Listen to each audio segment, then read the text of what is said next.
الحمد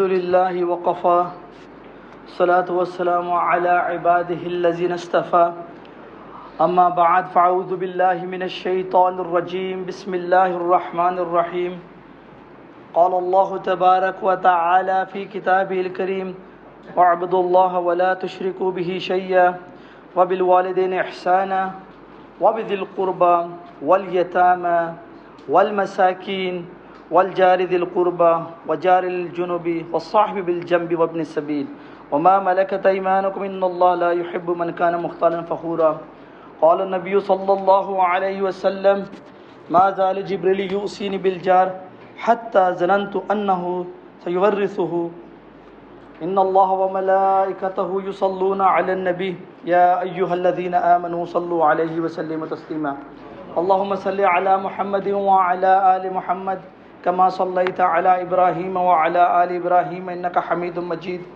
اللهم بارك على محمد وعلى آل محمد كما باركت على إبراهيم وعلى آل إبراهيم إنك حميد مجيد رب اشرح لي صدري ويسر لي أمري واحلل عقدة من لساني يفقهوا قولي اللهم أرنا الحق حقا وارزقنا اتباعه وأرنا الباطل باطلا وارزقنا اجتنابه اللہ ہمیں حق کو حق دیکھا اور حق پہ چلنے کی توفیق عطا فرما اور باطل کو باطل دیکھا اور باطل سے بچنے کی توفیق عطا فرما آمین یا رب العالمین۔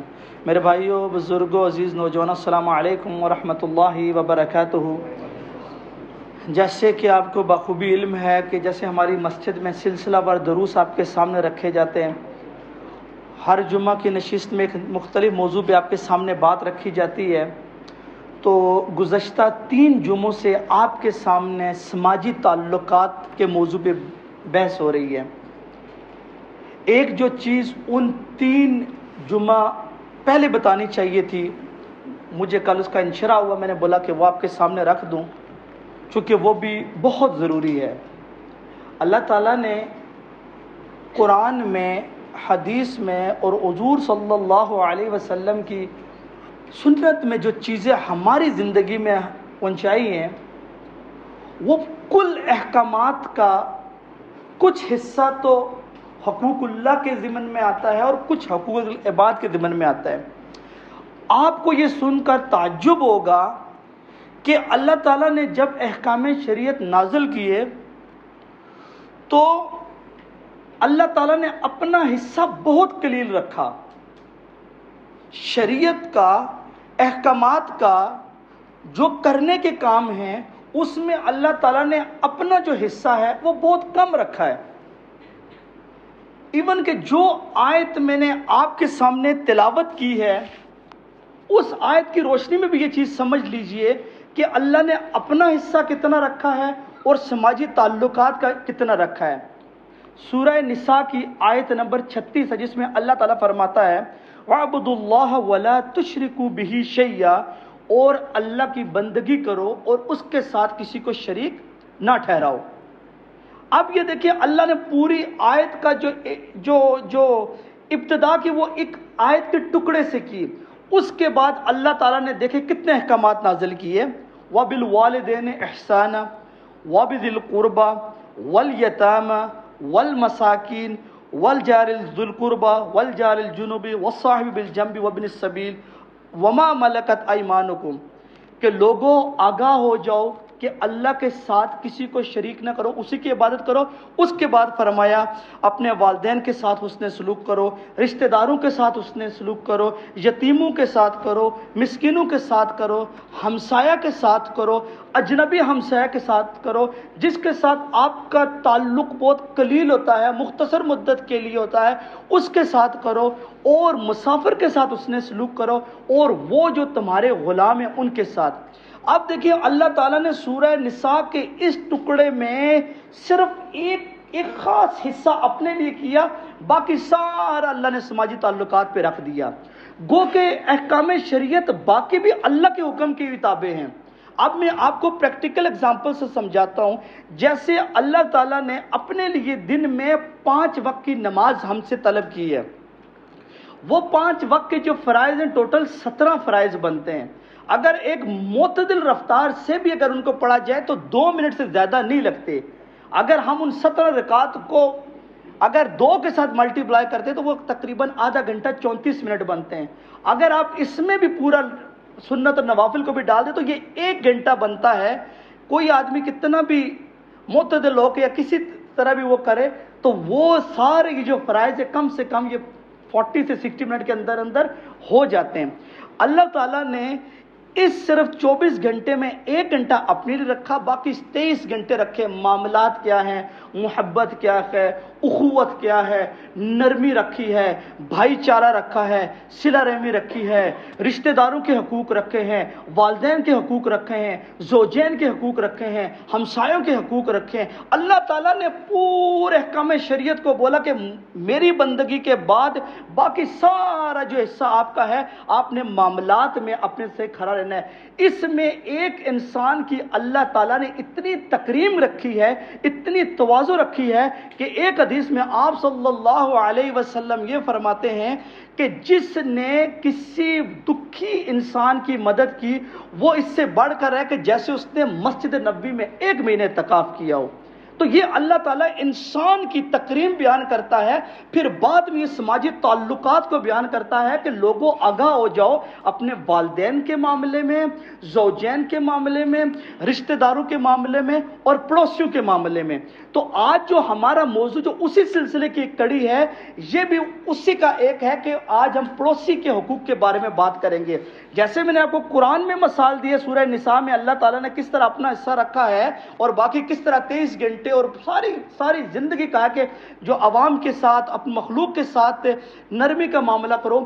اسی طرح حضور صلی اللہ علیہ وسلم نے خطبہ حجت الوداع جو آپ صلی اللہ علیہ وسلم کی زندگی کا ایک عظیم ترین خطبہ ہے، اس میں آپ نے پوری نوع انسانی کے لیے ایک مینیفیسٹو منشور اور ایک سیٹ آف رولز آپ کے لیے رکھ دیے ہیں کہ آپ نے اس پہ چلنا ہے. اس میں کیا فرماتے ہیں؟ قال نبی صلی اللہ علیہ وسلم ان دماءکم واموالکم واعراضکم علیکم حرام کحرمکم یومکم ھذا فی شہرکم ھذا فی بلدکم ھذا.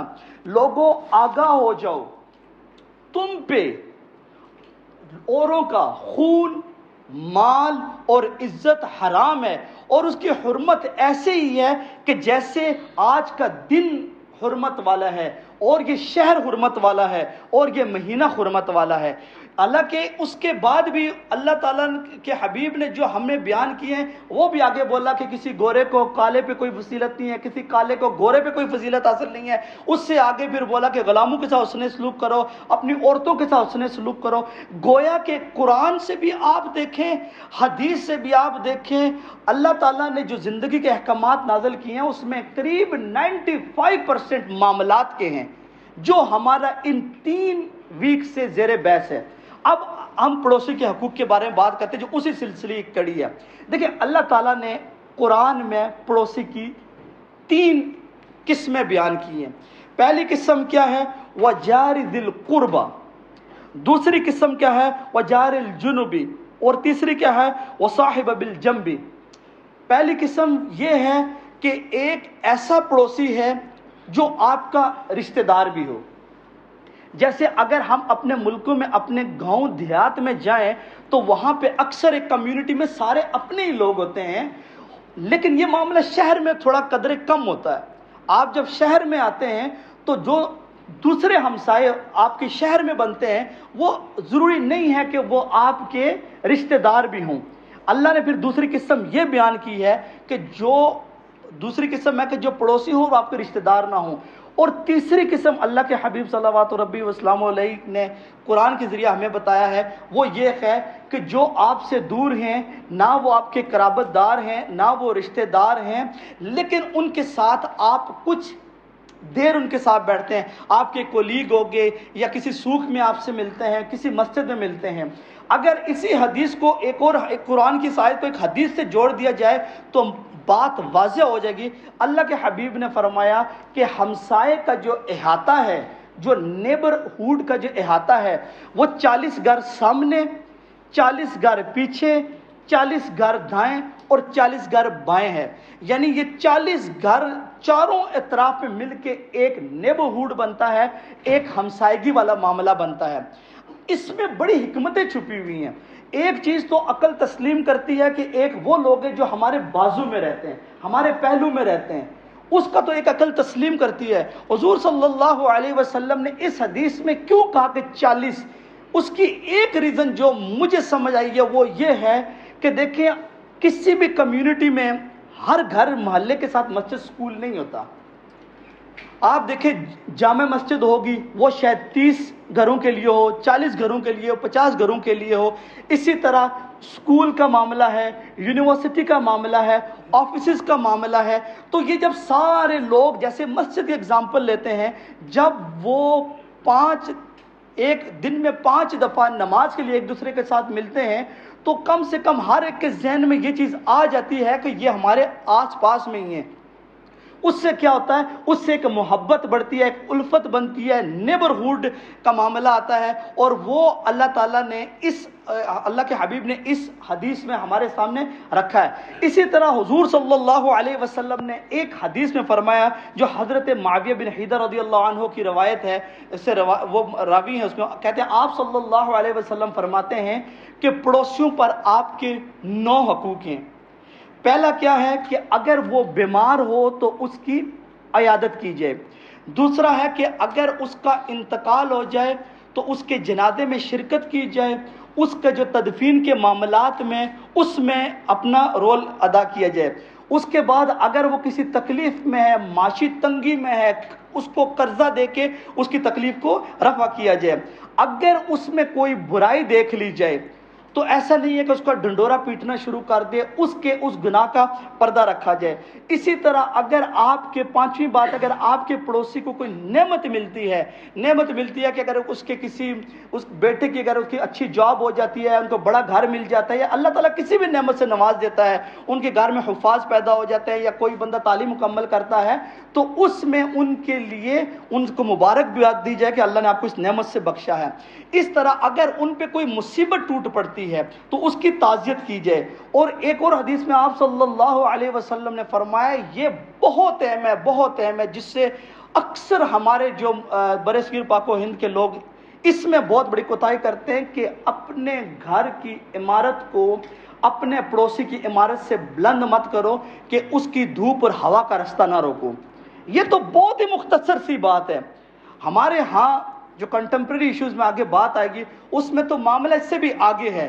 خیر، اس جو اللہ کے حبیب نے 7ویں نقطے میں فرمایا کہ اپنی عمارت کو ان سے بلند نہ کرو تاکہ جسے کہتے ہیں ان کے لیے ہوا اور سورج کا رستہ باقی رہے۔ پھر فرمایا کہ اگر آپ گھر میں کوئی کھانا پکاتے ہیں تو اس کو دیکھیں، یہ بھی ہیومن رائٹ، یعنی اتنی عظیم مثال پوری دنیا کے سیکولر مل کے بھی اگر کوئی کتاب بنانا چاہیں اور ہیومن رائٹس کے لیے، انسانی حقوق کے لیے پوری دنیا کے جتنے بھی تھنک ٹینک ہیں وہ یہ سارے اپنے دماغ کو ملا کے اگر انسانی حقوق کے بارے میں کوئی بات کریں، وہ اتنی خوبصورت اور اتنی باریک اور لطیف بات نہیں کر سکتے کہ آپ صلی اللہ علیہ وسلم فرماتے ہیں اپنے ہمسائے کا اتنا خیال رکھو کہ جب آپ گھر میں کوئی کھانا پکاتے ہو، کوئی گوشت بناتے ہو تو اس ڈائریکشن میں نہ پکاؤ کہ اس کی مہک ساتھ والے کے گھر میں چلے جائے اور شاید وہ اس چیز سے معذور ہو تو ان کے دل میں ایک چیز پیدا ہو جائے۔ اب یہ دیکھو، اللہ تعالیٰ نے جب ہمسائیگی کے حقوق کے بارے میں بات کی تو کتنی باریک جگہ پہ بات کی ہے۔ اللہ کے کھانا پکانا ہے تو ہوا کا فلو ہے، جس طرف لے کے چلی جائے، لیکن فرمایا کہ احتیاط کرو اس ڈائریکشن میں بھی۔ اس طرح فرمایا کہ اگر جب آپ پھل خریدتے ہو تو ان کو بھی دو، یا اگر ان کے چھلکے پھینکنے ہیں تو ان کو پراپر ریپ کر کے پھینکو۔ اب یہ دیکھو، یہ اتنی باریک باریک باتیں ہیں۔ حضور صلی اللہ علیہ وسلم کے دور میں تو فاقہ تھا اور ان کے ہاتھ زندگی، خیر ہم تو اس طرح کا جو لائف سٹائل صرف تصور ہی کر سکتے ہیں، اصلی طور پر تو ہم تو نہیں کہ ایک کھجور سے جنگ قادسیہ کو انہوں نے رون دیا تھا، وہ تو بات کی بات ہے۔ ہمارے لیے جو فرمایا ہے کم سے کم فروٹس لاتے ہیں جو بھی ہے، لیکن اپنے ہمسائیوں کا خیال رکھے۔ حضور صلی اللہ علیہ وسلم فرماتے ہیں کہ سیدنا جبریل نے مجھے رشتہ داروں کے حقوق کے لیے اتنی وصیت کی، اتنی تاکید کی کہ مجھے یوں لگا کہ جیسے اللہ اپنے جو پڑوسی ہیں ان کو جائیداد میں وارث نہ بنا دے۔ یعنی آپ دیکھیں، اللہ کے حبیب درجہ بدرجہ جب پڑوسی کے حقوق کے بارے میں بات کرتے ہیں تو کتنی باریکی میں جا کے کرتے ہیں کہ جب اتنے حقوق نازل ہوئے میں سمجھا کہ شاید ان کا وراثت میں بھی حصہ رکھ لیا جائے۔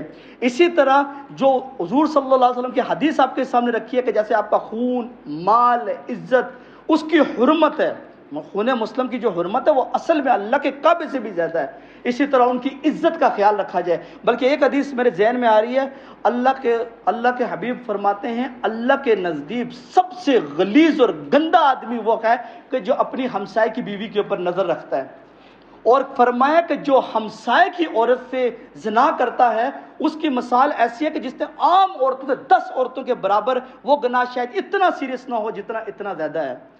اس کی ریزن یہ ہے کہ جو نیبرہوڈ ہیں ان کی عزت، تکریم اور ان کا سب پتہ ہوتا ہے، اس لیے اس میں ہمارے ماحول اور معاشرے کے لحاظ سے اس دور میں تو ایسا بہت کم تھا، لیکن ہمارے اس ماحول میں یہ چیز اتنی ریمپنٹ ہے، اتنی ان کنٹرولڈ ہے کہ چونکہ یہ احکام ہے یہ ہمیشہ کے لیے رہیں گے، تو آپ فرمایا کہ اس میں اپنے جو نیبرہوڈ کی جو ہے نا ان کی تکریم کی جائے۔ اب آتے ہیں اپنے کنٹمپریری ایشوز پہ۔ دیکھیں سب سے پہلی بات تو یہ ہے کہ آپ کو پتہ ہے اللہ تعالیٰ بھی حق بات کرنے سے گھبراتا نہیں ہے، اللہ کے نبی بھی نہیں گھبراتے، اور ایک مومن کو بھی نہیں گھبرانا چاہیے، کسی کی دل آزاری نہیں ہے۔ لیکن بات یہی ہے کہ آج ہمارے جو ہمسائے ہیں چاہے شاید یہاں پہ نہ ہوں، ہمارے پاکستان میں، انڈیا میں، ممکن میں پاکستان کی اگزامپل دے سکتا ہوں، سب سے زیادہ جو فتنے اور شر کا اندیشہ تھا وہ اپنے ہمسائوں سے ہوتا ہے۔ آپ کو یہ بات کتنی بھی بری لگے، اپنے بھی خفا مجھ سے، بیگانے بھی نہ خوش، میں زہر حلاحل کو کبھی کہہ نہ سکا قند، کہ بھائی ایک چیز زہر ہے اس کو میں کہوں کہ نہیں بہت اچھی ہے بہت اچھی ہے، ایسا نہیں ہے۔ میں اس بات کو بولتا ہوں کہ جھوٹ بولنے سے، مایوسی پھیلانے سے بہتر ہے کہ بندہ سچ بولا جائے کہ حقیقت یہ ہے۔ آپ اگر اپنے ملک و قوم میں جا کے دیکھیں تو وہاں پہ جو ہمارے گلی محلے ہیں، پہلے ہم اس سے شروع کرتے ہیں۔ پہلی بات تو ہے کہ ہر بندہ اپنے آپ میں ایک چھوٹا سا مافیا ہے۔ اب گلی ہے 10 فٹ کی یا 12 فٹ کی، ہر گھر نے تقریباً 3 فٹ 4 فٹ گلی باہر نکالی ہوئی ہے۔ شروع میں جب روڈ بنتی ہے تو آرام سے بڑی گاڑی گزر سکتی ہے، کچھ عرصہ گزرنے کے بعد 1 سال 1.5 سال گزرنے کے بعد وہاں سے ایک سائیکل نہیں گزر سکتی۔ یہ تو پہلی، اور جب گھر لکھتا ہے اس کے اوپر لکھتے ہیں سبحان اللہ ماشاء اللہ ھذا من فضل ربی، کہ یہ میرے رب کا کرم ہے۔ اگر شروعات میں ہی اگر چھوٹے سے قبضے سے شروع ہو جائے تو یہ پھر بات کہاں پہ جا کے وہ کرے گی۔ اسی طرح ہمارے گھر کی جو عورتوں کا سب سے بڑا المیہ ہے، ویسے عورتوں کے بارے میں یہاں پہ ایک بات کہوں گا کہ عورتیں ہمارے دور میں اس وقت سب سے زیادہ نظر انداز کیا جانے والا طبقہ علمی لحاظ سے۔ دیکھو مرد ہیں، مرد جمعے کے لیے بھی آ جاتے ہیں، اس کے علاوہ اور مختلف بیانات میں بھی ان کی شرکت ہوتی ہے، اس کے بعد ان کی لوگوں سے انٹریکشن بھی بہت ہوتی ہے۔ ایک انسان صرف سلجھے وہ لوگوں میں اٹھے بیٹھے، اس سے بھی اس کی نرچرنگ ہو جاتی ہے، تربیت ہو جاتی ہے۔ ضروری نہیں کہ ایک انسان بہت ہائیلی کوالیفائڈ ہو اور اس کے بعد اس کی تربیت ہو، بس اوقات اچھی صحبت میں بیٹھنے سے بھی اس سے بھی لوگوں کی نرچرنگ ہوتی ہے۔ لیکن ہمارے گھر کی جو عورتیں ہیں وہ ہاؤس وائف رہتی ہیں تو ان کا کیا رہتا ہے، ان کی اتنی انٹریکشن زیادہ نہیں ہوتی ہے، اور نہ شوہر بھی اس قابل ہوتا ہے کہ وہ ان کی اس طرح وہ کر دیا کرے۔ اسی لیے آپ دیکھیں گے کہ ان میں جو ان کا جو موضوع ہوگا، بیان ہوگا، یا وہ ہمسائیگی کے خلاف ہوگا، یعنی کوئی بھی بات ہوگی، ایون کہ ہم نے خود بھی آبزرو کیا ہے، اور یہ مرد کے ذمہ، ایون میں اپنی ذات تک کہوں کہ میں نے اپنے گھر میں کسی کے خلاف بھی، چاہے وہ رشتہ دار ہو چاہے وہ ہمسایہ، اس کے خلاف بات کرنے سے قطعاً منع کر دیا ہے۔ میں نے بولا کوئی کچھ بھی کہ کوئی مطلب اگر کوئی کتنا بھی دکھ دے، تکلیف دے، unless until کہ وہ اتنی نہ ہو کہ جس سے آپ کی عزت متاثر ہو، آپ اس کو سہ جاؤ، برداشت کر دو۔ اللہ تعالیٰ آپ کو رزق دے گا، وہاں سے دے گا جا کے آپ سوچ بھی نہیں سکتے۔ آپ یہ سوچو کہ حضور صلی اللہ علیہ وسلم نے ہمارے لیے کہا، انہیں جانا انہیں مانا، رکھانا غیر سے کام، للہ الحمد میں دنیا سے مسلمان گیا۔ ہمیں چونکہ حضور صلی اللہ علیہ وسلم نے فرمایا ہے کہ نیبر کے ساتھ نرمی کا معاملہ کرو، مجھے جبریل نے کہا کہ اتنے حاکم کے وراثت میں حصہ نہ بنا دیا جائے، اپنا کھانا پکاؤ تو اس انداز سے نہ بناؤ کہ مہک ان کے گھر میں چلی جائے، لیکن سہ لو، برداشت کر لو، اللہ تعالیٰ آخر میں آپ کا ہی جھنڈا اونچا کرے گا، اور جو اپنے پڑوسی کو تکلیف دے گا، پریشان دے گا، وہ اپنی آنکھوں آنکھوں سے تکلیفیں دیکھے گا، دکھوں میں الجھا ہوا دیکھے گا، مقروض ہوا دیکھے گا، وہ سوچے گا کہ یار میں سارے کام ٹھیک کر رہا ہوں تو کیا غلطی ہے؟ کہیں نہ کہیں تو اس نے ہمسائے کا دل توڑا۔ میں پچھلے دنوں ایک حدیث پڑھ رہا تھا کہ اب مجھے اس حدیث کی سند نہیں ملی، لیکن ایک بڑے ایک عالم کے میں نے منہ سے سنی ہے، لیکن میں ہمیشہ کوشش کرتا ہوں مطالعہ کر کے وہ کروں۔ کہتے ہیں کہ جب آدمی گھر میں جاتا ہے اور اگر وہ سبحان اللہ و بحمدہ پڑھتا ہے تو یہ اتنا بڑا کلمہ ہے، اللہ اس سے اس کے ہمسایوں کو بھی رزق دیتا ہے۔ اب دیکھو یہ وہ والے معاملات، یہ سارے وہ معاملات یہ حضور صلی اللہ علیہ وسلم نے ان لوگوں کے لیے کیے ہیں جو مومن ہیں، جن کا سول انٹیکٹ ہے۔ ورنہ تو آج کا پڑھا لکھا انسان چاہے وہ سیکولر ہو، اس کو بولو گے یار جنت میں اللہ عذاب دے گا، ایک ایک دانت جبل اخد سے بڑا ہوگا، سکن جو ہے اتنی موٹی ہوگی، وہ جسے کہتے ہیں کہ اس کو جب فرشتہ مارے گا تو وہ اتنے گرا زمین میں دھس جائے گا۔ ایک عام آدمی اس کا ادراک بھی نہیں کر سکتا، تسلیم بھی نہیں کر سکتا۔ یار یہ کیسے ممکن ہے کہ اللہ کہتے ہیں سبحان اللہ و بحمدہ سبحان اللہ العظیم پڑھو تو آپ کو جسے کہتے ہیں کہ اللہ تعالیٰ رزق دے گا، یا اللہ تعالیٰ فرماتا ہے جب گھر سے نکلو تو یہ دعا پڑھو اللہ آپ کو سفر سے محفوظ رکھے گا۔ حالانکہ دیکھا جائے تو عملی طور پر تو نہیں ہے، صرف ایک صورت ہی ہے، ایک آیت ہی ہے، ایک کلمہ ہی ہے، ذکر ہی ہے۔ لیکن میں نے یہ آزمایا ہے، جو آدمی حضور صلی اللہ علیہ وسلم کے مبارک لبوں سے نکلی ہوئی ایک سنت ایک ذکر، میں پورا وہ پلیتھورا نہیں کہہ رہا، جو پورا جو حضور صلی اللہ علیہ وسلم نے جو ہمارے لیے پہ صرف ایک سنت کو پکڑ لے، اس کی دونوں جہاں کی فلاح کے لیے کافی ہے۔ لیکن یہ ہر ایک کو نصیب بھی نہیں ہوتی۔ داڑھی رکھ لینا سنت نہیں ہے۔ میں داڑھی کو لمبا کر کے اپنے پونچوں کو ٹخنوں سے اوپر کر کے اللہ کو دھوکہ نہیں دے سکتا۔ اللہ کہتا ہے وَحُصِّلَ مَا فِي الصُّدُورِ، میں روز قیامت میں تیرے دل سے نکالوں گا کہ بھائی تو اندر سے کیا تھا۔ دنیا کے سامنے تو بڑا پاک باز پرہیزگار اپنے کردار اور گفتار تھے، تو نے تو انی مچائی ہوئی تھی۔ آج میں تجھے بتاتا ہوں اصل میں تیرا معاملہ کیا تھا۔ یہی بنیادی وجہ ہے کہ اللہ تعالیٰ کے حبیب نے قرآن میں، حدیث میں، سنت میں جو بار بار بولا ہے کہ حقوق العباد کا معاملہ بڑا نازک ہے، بڑا حساس ہے، اس کی ایک بنیادی وجہ یہی ہے کہ اللہ تعالیٰ نے احکام شریعت میں 95% یہ معاملات رکھے ہیں۔ میں آپ کو اپنے خاندان کی اگزامپل دیتا ہوں کہ اور یہ گھر گھر کی مثال ہے۔ میری بدگمانی ہو سکتی ہے، اللہ کرے ایسا نہ ہو، لیکن 1000 میں سے کوئی 5 سے 10 لوگ ایسے ملیں گے کہ جو اپنے رشتہ داروں کے ساتھ، اپنے ہمسائی کے ساتھ ایز پر سنت وہ اس پہ عمل کرتے ہوں۔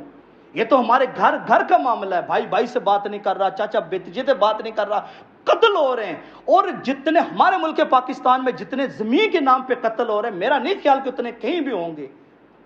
میڈیا میں ایسی ویڈیوز آتی ہیں، میں حیران ہوں کہ یہ وہ ہیں جن کو میڈیا کوریج دیتا ہے، ورنہ آئے دن زمین کے معاملات پہ میں ممبر پہ کھڑا ہو کے اپنی بات کو سنسنی خیز یا سینسیشنلی بنا رہا۔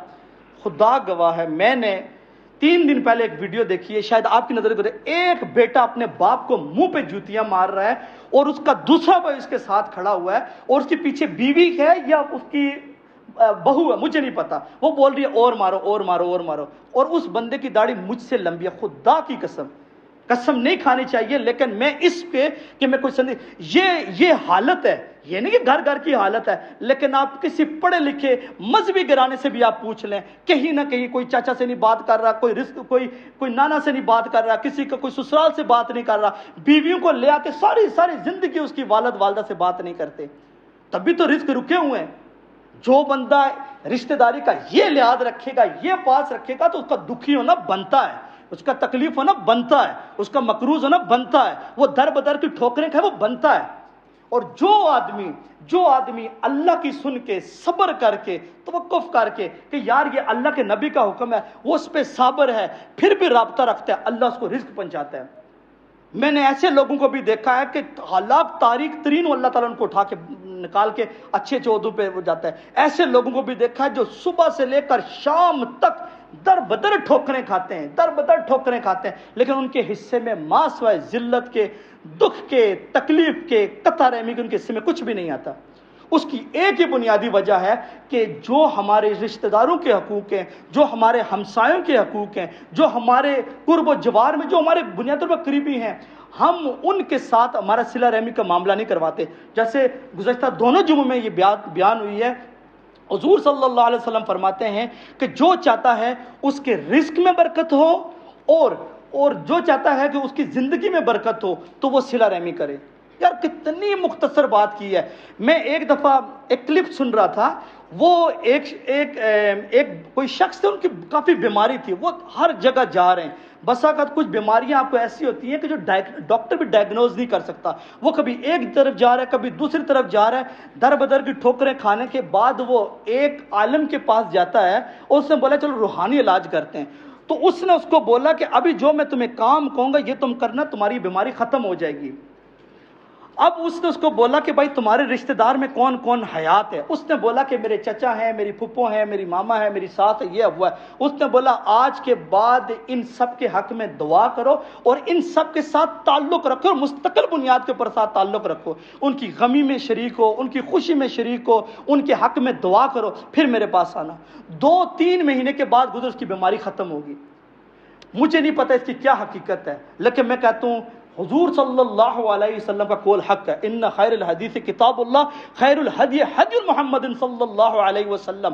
بڑی کتاب اللہ کی کتاب ہے اور سب سے مبارک بات میرے نبی کی بات ہے. آپ صلی اللہ علیہ وسلم نے فرمایا کہ اب صلہ رحمی کرو تو میں آپ کو تکلیف سے نکال دوں گا. ابھی بھی آپ دیکھ لو، ایون کہ میں ہر بیان میں یہ کہتا ہوتا ہوں کہ اٹس نیور ٹو لیٹ. میں خود میں جب مطالعہ کر رہا ہوں تو بہت سی چیز مجھ پہ بھی بہت سے راز کھلتے ہیں، اور یقین کر میں کوشش کرتا ہوں اس حد تک عمل کر کے دیکھو کہ واقعی اللہ میں اس میں خیر رکھی ہوئی ہے، بالکل رکھی ہوئی ہے. کوئی بندہ معاشی تنگی میں ہے، تکلیف میں ہے، پہلا کام کرے کہ اپنے ہمسائے کے ساتھ، ہمسایہ آپ کا رشتہ دار بھی ہو سکتا ہے، غیر رشتہ دار بھی ہو سکتا ہے، نان مسلم بھی ہو سکتا ہے. یار صرف یہ بات ذہن میں رکھ کے وہ سوچ لے کہ میرے نبی کا حکم ہے، پھر وہ 1 مہینہ ویٹ کرے، دیکھنا اللہ اس کو تنگی سے کیسے نہیں نکالتے ہیں. یہ ہمسایوں کے حقوق کے بارے میں بات کی ہے.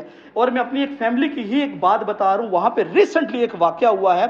2 بھائی ہیں، دونوں کے پاس بڑی جائیداد ہے. والد جب دنیا سے چلے گئے تو انہوں نے اس کی جو پارٹیشن کی وہ اس طرح کی کہ کسی میں کم آ رہا تھا، کسی میں زیادہ آ رہا تھا. ساری زندگی لڑتے رہے.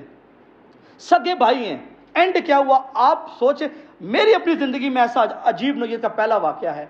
جب ایک کی ڈیتھ ہوئی، اس نے اپنے جو گھر کے پاس جو ہے نا ایک قبر بنا لی، اور جب اس کے دوسرے بھائی کا ڈیتھ کا وقت قریب آیا تو پہلے بھتیجے نے ادھر اسٹے آرڈر لگوا دیا، کیونکہ اس کا دل تھا کہ دونوں بھائی ایک جگہ جو ہے وہیں پہ دفن ہوں. لیکن اس نے بولا کہ بھائی ان نے ساری زندگی ہم سے بات نہیں کی، ساری زندگی ہمیں تکلیف دی ہے، یہاں پہ ہم ان کے بھائی کے ساتھ ان کو دفن نہیں ہونے دیں گے. اللہ کے قبرستان ہے، وہ دفن نہیں ہونے دیں گے.